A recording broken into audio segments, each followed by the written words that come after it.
Bonsoir et bienvenue dans ce premier numéro de 85 chrono de la saison, votre émission de sport 100% vendéenne. Ravi de rejoindre TV Vendée pour vous présenter cette émission. Au programme de cette première, du MMA avec la carte numéro 33 de l'organisation Hexagone MMA. C'était à l'Arena des Sables d'Olonne vendredi dernier, avec notamment un combat pour la ceinture des poids mouches chez les femmes. Du football aussi avec un tour d'horizon des résultats de nos équipes vendéennes en National 2 et National 3. Focus ensuite sur le projet du club Les Sables Vendée Football. Et pour en parler, vous le voyez, je ne suis pas seul. Il y a monsieur Fabrice Soulet qui est avec moi, le président, et Charlie Charrier, manager général, qui sont avec nous sur le plateau. Bonsoir messieurs. Bonsoir. Et côté chroniqueur, on a Baptiste Brossard qui complétera donc sur la partie football et Johan Jadot qui nous a préparé une chronique sur cette saison de course à pied. Bonsoir à tous les deux. Salut. Enfin, un mot de basket avec la 20e édition du tournoi du pays de Montaigu U18, un tournoi national avec au rendez-vous des gros clubs comme le Cholet, Monaco ou encore Nanterre. Ce premier numéro de 85 chrono, c'est parti.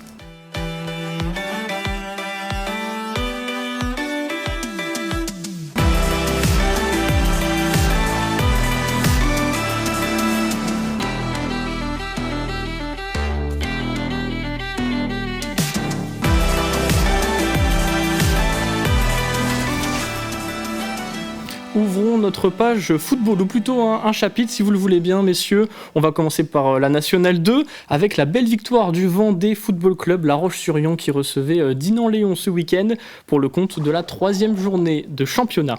Une ouverture du score rapide dès la 6e minute que les Bretons, alors que les Bretons jouaient à 10 suite à la blessure de l'un de leurs joueurs. C'est signé Ibrahima Keita au 6 mètres, vous le voyez, ça fait 1-0 pour La Roche. Mais Dinan revient dans la partie et égalise logiquement par l'intermédiaire de Yanis Amour de cette magnifique frappe lobée. Le gardien lyonnais était un peu trop avancé. Les Lyonnais sont bousculés mais se créent malgré tout des occasions comme ici avec le beau travail de Mahop, omniprésent samedi soir. Juste avant la mi-temps, c'est la précision d'Alexis Arrojo qui fait la différence alors que les Lyonnais étaient bousculés. Ça fait donc 2-1 à la pause pour La Roche-sur-Yon. Au retour des vestiaires, ils reviennent déterminés avec notamment cette grosse frappe d'Arrojo et la tête là qui passe juste à quelques centimètres. Mathieu Jacob ensuite qui monte le cadre dans la foulée, ça passe au-dessus, ça pousse côté lyonnais et le troisième but arrive à la 57e avec ce long ballon et le doublé de Keita.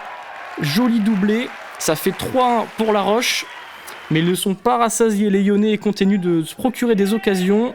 Ça jouait bien samedi soir à Desgranges à l'image de cette action, ça combine. Et le 4e but arrive sur corner, la magnifique reprise de Thomas Allemand, le défenseur central. Et Keita aurait même pu s'offrir un triplé, mais son but est refusé, vous le voyez, pour hors-jeu. Score final 4-1 et une deuxième victoire en 3 matchs pour le VFC La Roche-sur-Yon. Je trouvais que la première mi-temps était un peu suffisante de notre part, même si on sentait qu'on avait la maîtrise, mais voilà, il fallait malgré tout qu'on investisse et qu'on s'investisse un peu plus voilà, dans le camp de l'adversaire et dans nos courses et dans notre capacité à mieux utiliser le ballon. Donc c'est ce que les garçons ont fait très rapidement en deuxième mi-temps et logiquement se sont créés beaucoup d'occasions. Quand on marque le 1-0, on doit tout de suite enterrer le match parce que c'est une équipe qui était dans le doute à ce moment-là. Et malheureusement, on les laisse revenir au score sur une belle frappe de 40 mètres. Donc c'est sur ça qu'il faut qu'on travaille.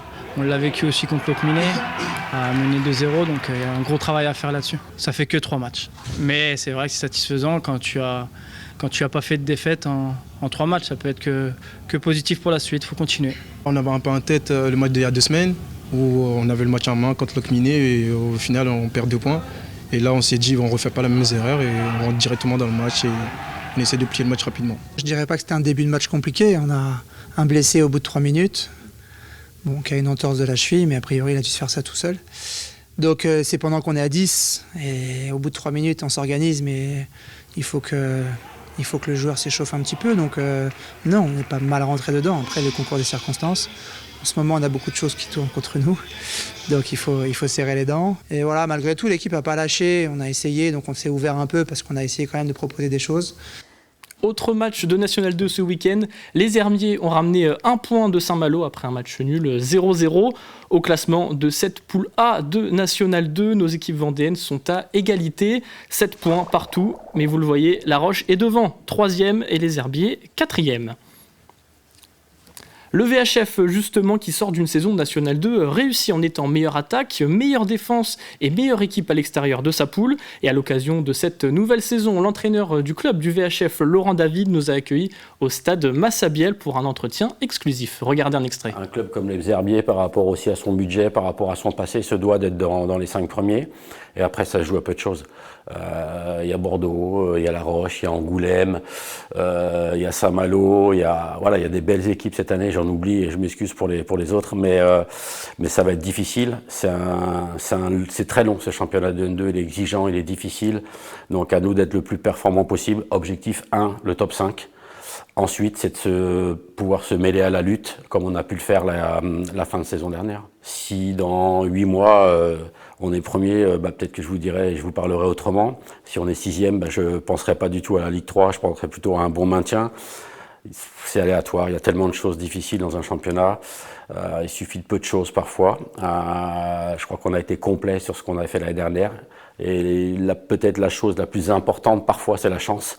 Et la chance, on ne l'a pas eu l'année dernière avec nous, avec notamment la blessure de Jérémy Billy, qui a été un handicap énorme pour nous. 4 mois sans Jérémy Billy, je pense que ça nous a coûté la montée. Cet entretien de 13 minutes est à retrouver en intégralité sur notre site internet tvvendée.fr. Baptiste, peut-être un petit mot sur la saison dernière du VHF ?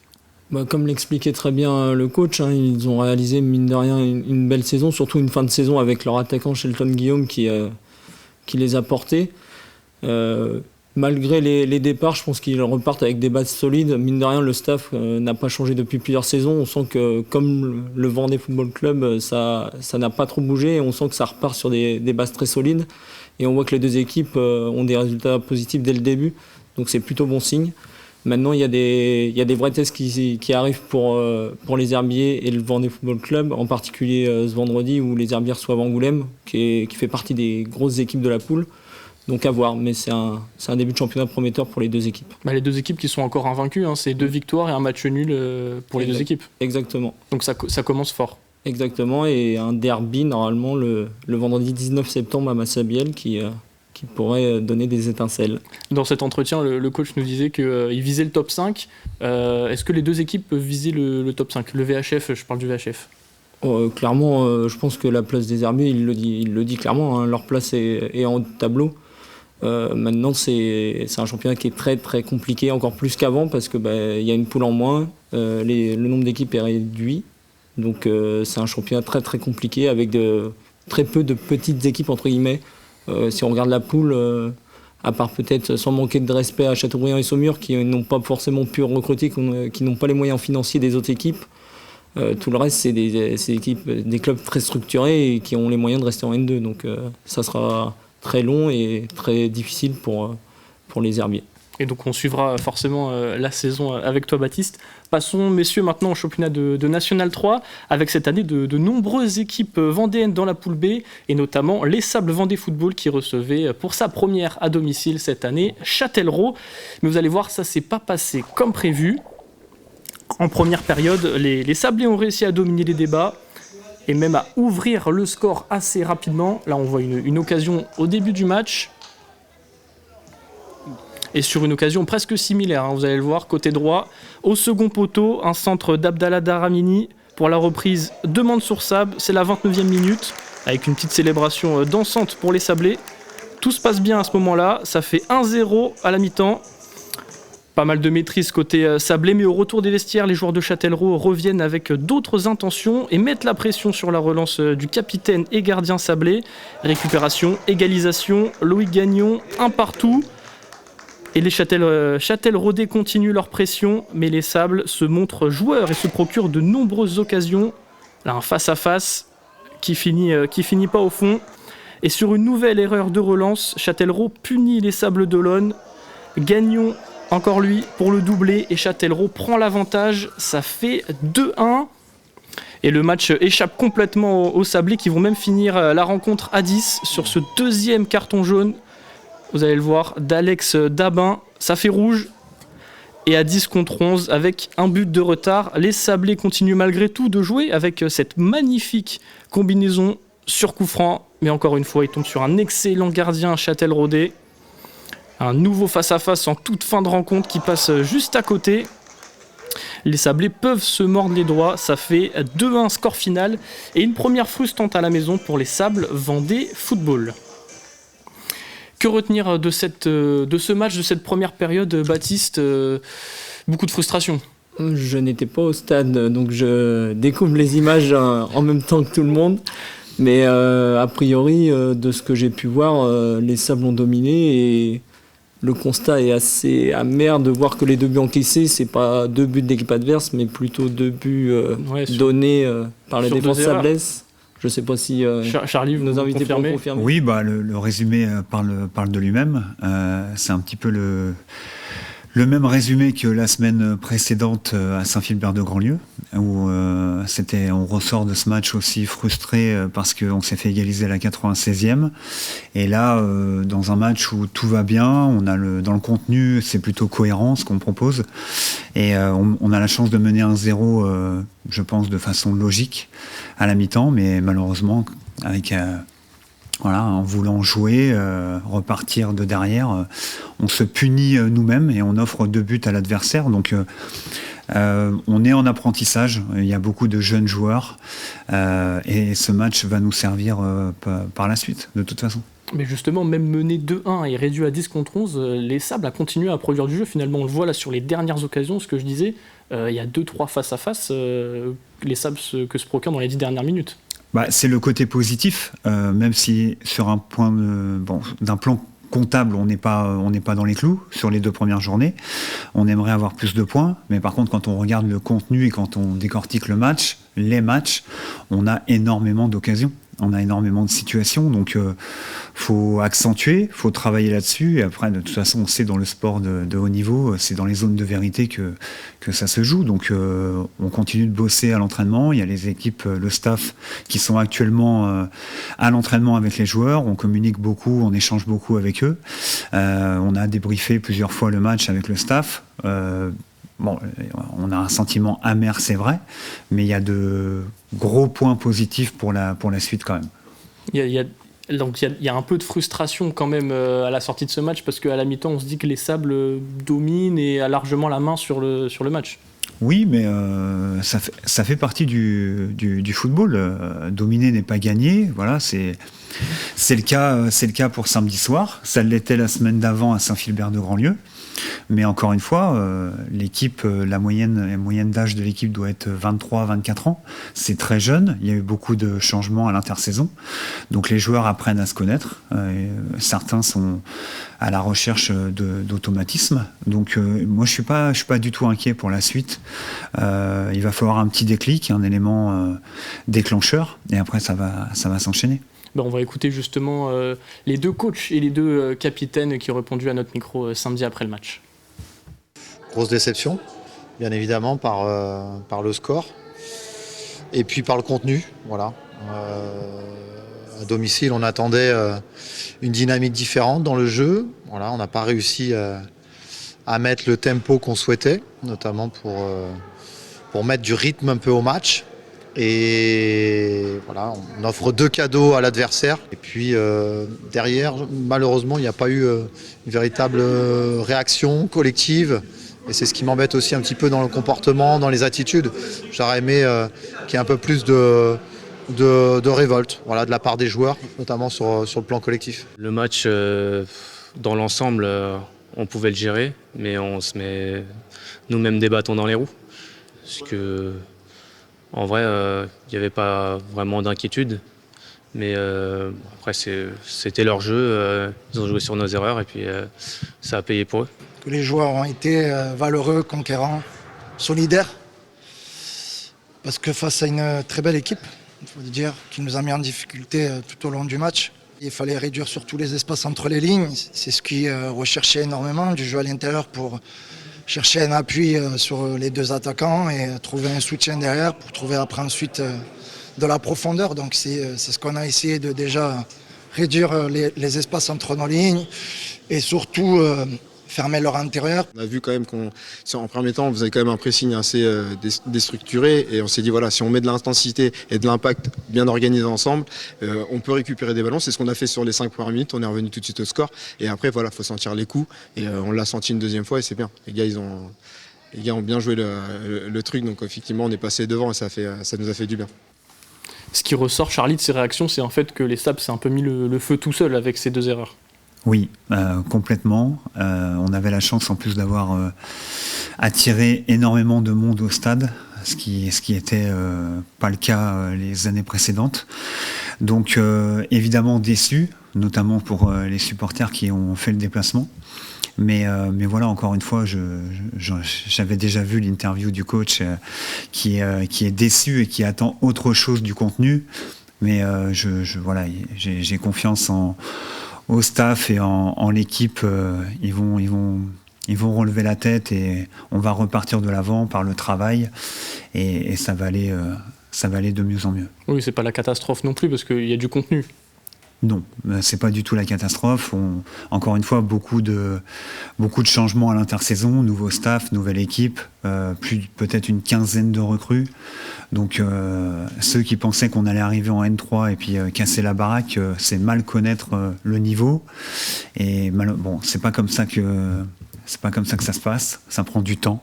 Donc on est en apprentissage et j'ai bon espoir en tout cas. J'essaie de toujours être positif, mais j'ai bon espoir que ça va aller de mieux en mieux. Et un petit mot, vous en avez parlé sur l'affluence, peut-être président, les tribunes étaient pleines. Moi j'étais au stade Saint-Denis, c'était plein. Ouais, c'était vraiment une belle surprise. Vraiment, on a tout fait pour attirer du monde à travers le public, à travers nos communications. Il y a eu un petit bug lié aux cartes bleues, mais c'était pas que chez nous, parce que je l'évoquais avec d'autres présidents de club, ça a été la même chose partout. Les cartes bleues ne passaient plus au niveau national sur certaines banques, et donc effectivement ça a allongé la queue. Alors peut-être que ça attire le monde quand il y a du monde, mais l'idée c'est surtout en fait que au-delà des supporters, on avait aussi beaucoup de partenaires, puisqu'on a créé cette année une carte pour nos partenaires. Et donc cette carte, elle a été distribuée à plus de 400 salariés des entreprises qui, aujourd'hui, soutiennent les Sables Vendée Football. Donc un vrai engouement populaire. Et puis on l'a dit, c'est pas la catastrophe niveau comptable. On va d'ailleurs regarder le classement de cette poule B de National 3.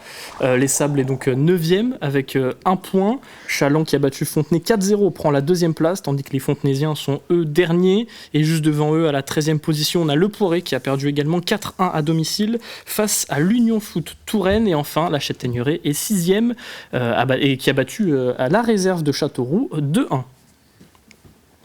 Un petit mot de handball à présent. Pouzauges se déplaçait à Niort pour le premier tour de la Coupe de France ce week-end. Victoire 37-30. Victoire également pour les féminines de La Roche-Vendée Handball. 27-25 face à Pessac. Toujours lors du premier tour de la Coupe de France. Et en cyclisme, le Vendéen Émilien Janière de la Total Énergie a terminé 2e derrière Arnaud Delis au sprint sur la Bretagne classique ce dimanche. Ouvrons à présent notre chapitre course à pied. Et donc ça va être avec toi, Yoann Jadot, pour cette première de la saison. Ouais. Et des bonnes nouvelles pour nos athlètes vendéens. Ouais, exactement, c'est tout frais, c'est tout chaud. Bon, c'était un petit peu dans les couloirs. Concernant la sélection des Français pour les championnats du monde d'athlétisme à Tokyo, ce sera du 13 au 21 septembre, ce seront les 20e championnats du monde. Et 2 Vendéens seront présents avec Romain Mornay, vice-champion de France du 1500 mètres cette année, champion de France l'année dernière. Et donc, il a eu... Enfin, c'est une belle performance parce que le niveau sur le 1500 mètres est vraiment dense cette année. Et puis, bien sûr, notre double championne d'Europe, Louise Maraval, qui sera sur le 400 haies et puis également sur le relais 4x400. Donc, bravo à eux. Et donc là, on passe, fini la course à pied, on passe au trail. Ah oui. Et je vois sur ton t-shirt, l'UTMB. Je suis obligé de mettre la casquette, bien sûr, pour l'événement mondial du trail. Tous les passionnés de trail running rêvent d'aller un jour à Chamonix pour l'UTMB, pour la grande messe du trail. Regardez-moi cette petite musique qui nous fait dresser les poils sur les oreilles. Mais non, les oreilles sont là. Bravo, donc on revient rapidement sur quelques résultats. L'OCC, la plus petite distance des 3 finales, il y a le 50 km, le 100 km et le 100 miles pour simplifier. Ça, c'était le départ de l'UTMB vendredi à 17h45, on y reviendra. Et regardez, sur l'OCC, qui est le premier? Tout simplement le meilleur coureur du monde, c'est bien sûr monsieur Jim Wemsley qui s'impose. Alors, il a déjà remporté l'UTMB en 2023. Il s'est mis sur cette petite distance parce qu'il y a les championnats du monde de trail à la fin du mois de septembre. Et Jim Wemsley, il s'est arraché comme jamais face à un Italien qui est arrivé 20 secondes derrière lui, qui s'appelle Cristian Minoggio. Et du haut de ses 41 ans, eh bien, il a failli aller cueillir l'américain, la grande tige de Flagstaff, qu'on retrouvera aux mondiaux. 3e place pour Andrzej Witek. Je passe rapidement sur, oui, bien sûr, Joylin qui a été la première athlète kenyane à remporter une des courses à l'UTMB. Et regardez, Martina Mlinarsitz, elle, qui était 2e, s'est imposée sur cette course qui était complètement dingue. Et Francesco Pupi, qu'on a ici à l'écran, qui va faire partie également des coureurs à surveiller sur les championnats du monde de trail, était de la partie. Il a signé une belle victoire après 3 podiums sur l'OCC. Et on arrive enfin à l'UTMB, les 175 km cette année avec 9900 mètres de dénivelé. Il a fait très très froid la nuit du côté du col de la Seigne, des températures avoisinant les -8 en ressenti, de la neige, et il fallait tenir absolument toute la nuit. Et qui s'en est bien sorti?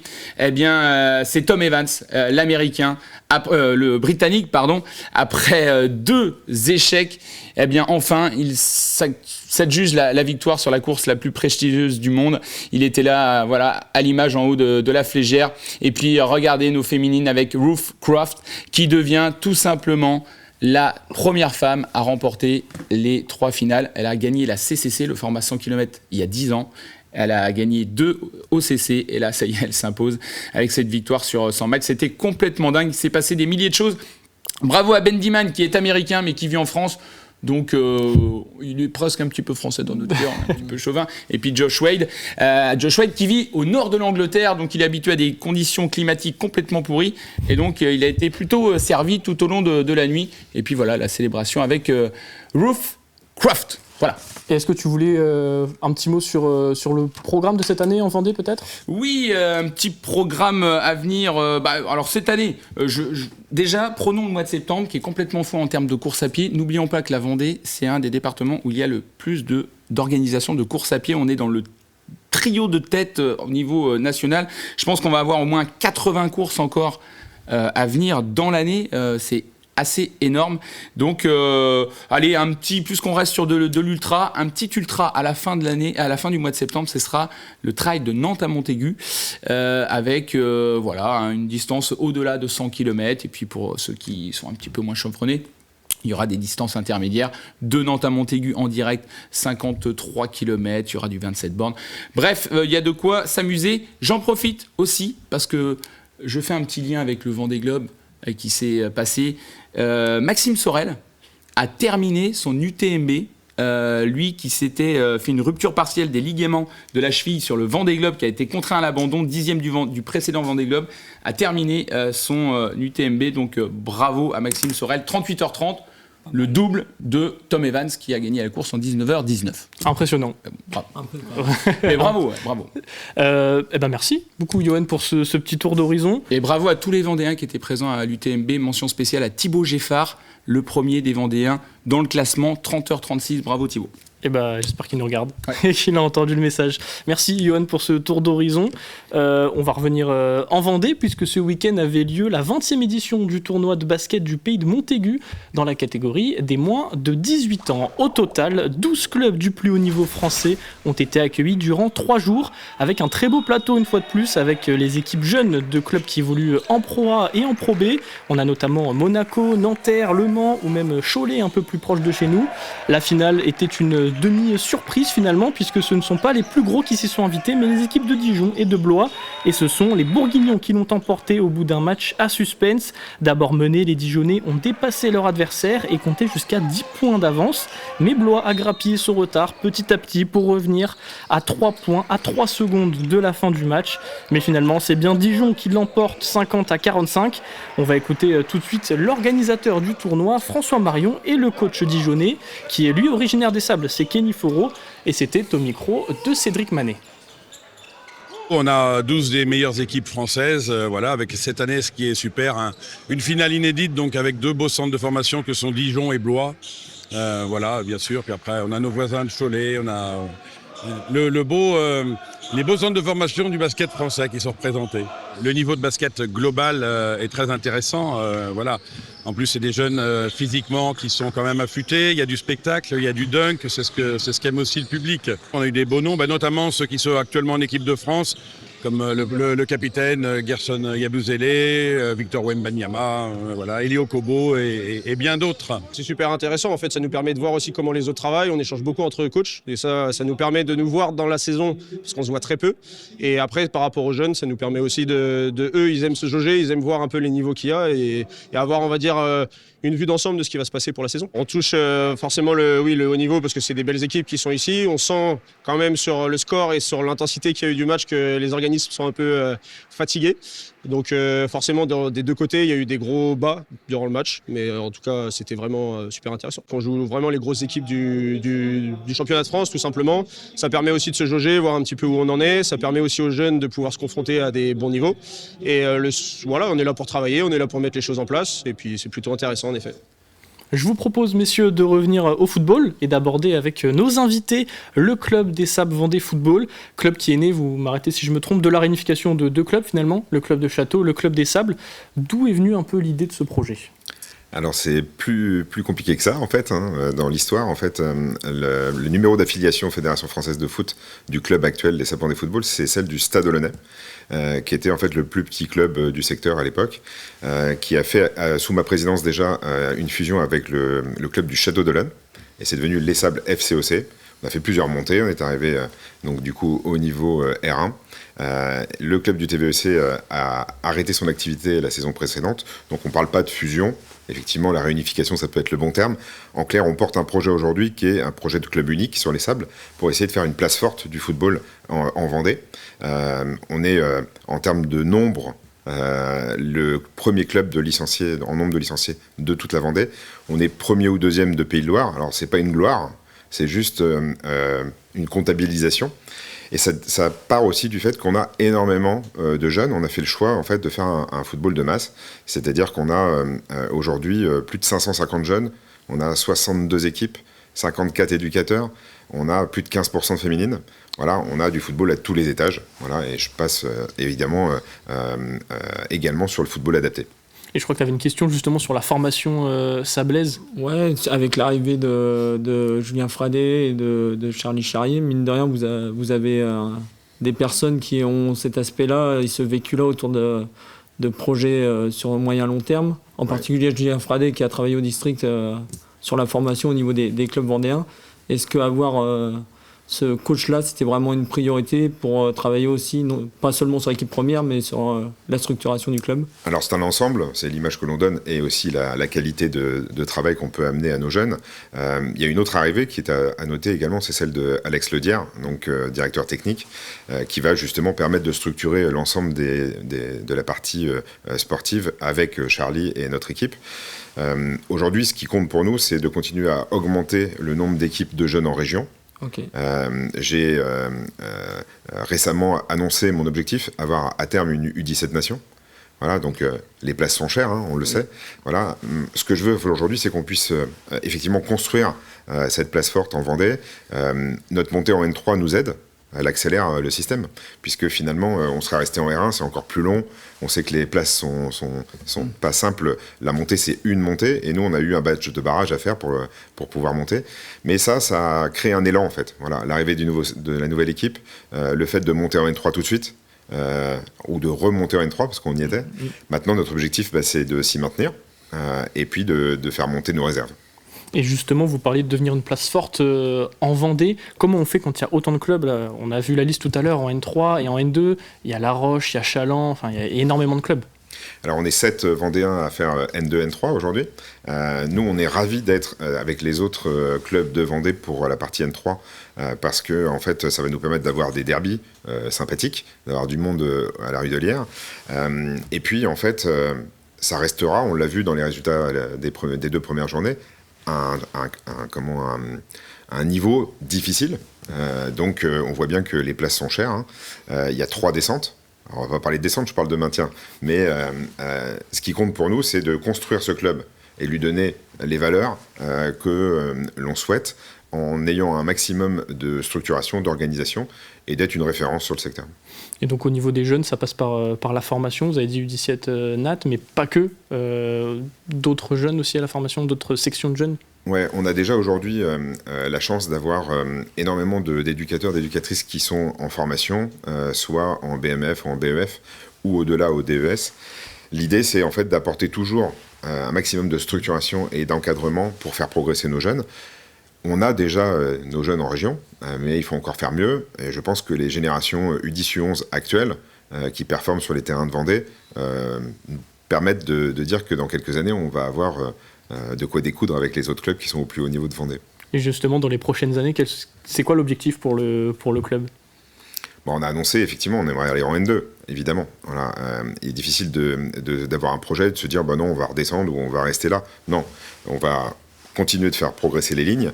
Il y a une question de budget, voilà, très clairement, ça c'est mon rôle de président. Donc, moi je fais appel aux partenaires, hein, on a besoin de nouveaux partenaires. Le fait d'avoir un football de masse, on a un budget de 850 000 €. Il ne nous permet pas aujourd'hui d'avoir une équipe première au même niveau que certaines équipes de N2 ou de N3 qui ont un budget plus conséquent. Tu avais une question rapidement sur le budget. Sur l'aspect financier, on sait que les subventions publiques, c'est un sujet très sensible. Est-ce que vous, la relation avec la mairie aujourd'hui, comment... Alors, XXL, elle est excellente. On est accompagné également dans le cadre de la montée. On est accompagné aussi par le département et la Fédération française de football. Mais on sait clairement tous que ça ne va pas aller à la hausse. Voilà, puisque finalement, c'est la gestion globale des territoires qui fait que ça ne fonctionnera pas sans privé. Donc aujourd'hui, nous, la montée en N3 nous a permis de signer et nous permet actuellement de signer beaucoup de nouveaux partenariats. Et mine de rien... je suis désolé de devoir te couper. En tout cas, c'était très intéressant. Merci d'être venu sur notre plateau. On va conclure ce premier numéro de 85 chrono et je vous emmène pour ça. On va retourner au sable, mais cette fois pour voir du MMA à l'Arena des Sables d'Olonne qui était inaugurée ce week-end. 9 combats étaient au programme, dont 6 professionnels, 3 amateurs et des sablés à l'honneur. Vous le voyez, il y a Kevin Debras ou Pierre Fanguinovini là, qui vient de soumettre son adversaire. Et côté professionnel, la soirée a débuté par la victoire du Belge venu de Tchétchénie, Islam Matsuev, par décision unanime. À retenir surtout et aussi le combat exceptionnel du Belge Steven Cheou. Alors il était KO au premier round, à la fin du premier round. Il a été sauvé par le gong et puis vous le voyez, il est vainqueur par soumission à la 3e reprise.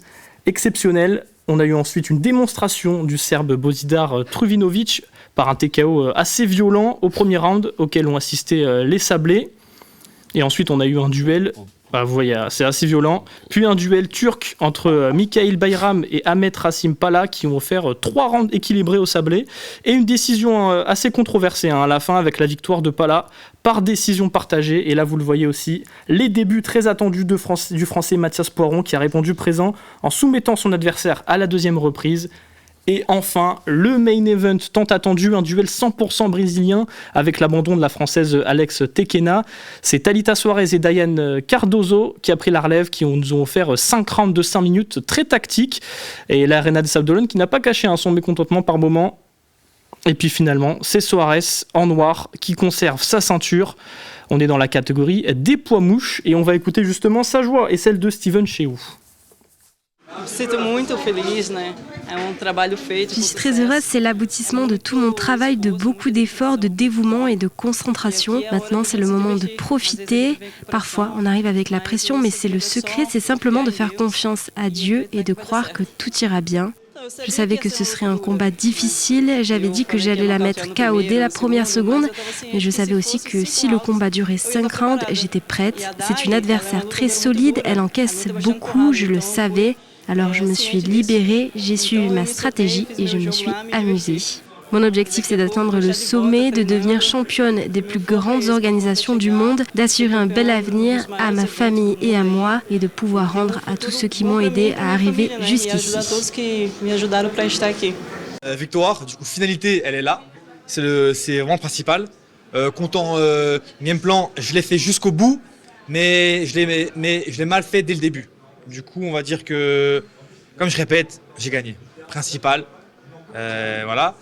Là, je suis amoché. Je me dis quoi? T'as 5 minutes, frérot. T'as 5 minutes pour changer le cours de ta vie. Devant 4000 personnes. Je le mets au sol une seule fois. Une seule fois au sol. 5 secondes, j'ai gagné. Je savais en fait. J'ai à peine serré, il a tapé. Et je me suis dit, comment tu peux taper après 10 minutes de guerre que tu gagnes? Comment t'oses taper? Debout, voilà, il m'a envahi. Franchement, respect à lui. Très bon adversaire, très bon caractère. Donc, il faut être deux pour faire une guerre. Merci à lui.